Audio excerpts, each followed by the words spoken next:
أهو زاهد? They said, if a man has 1,000 dinar, is he a zahid or he is a rich man? What do you think?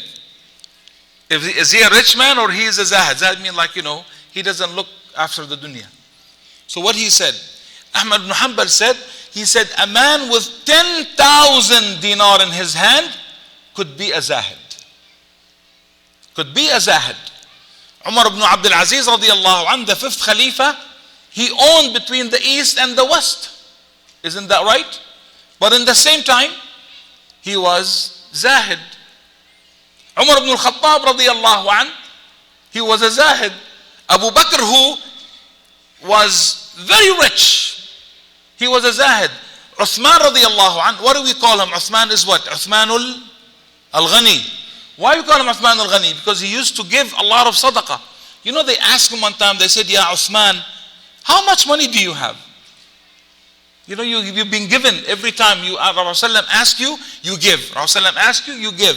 You give, you give. How much money do you have? You know what he told them? At that time, people didn't know the word million. The highest is alf, which is 1,000. They didn't know the word million. So what he told them, he said, I have 30,000 thousand. عندي 30 ألف ألف. Means he had at that time 30 million. At that time, Uthman radiallahu anhu, who was giving his money right and left. Right and left. So, is it possible that you can be rich and also you can be successful and also you can be zahid? Yes, it is. Absolutely, it's true. But then,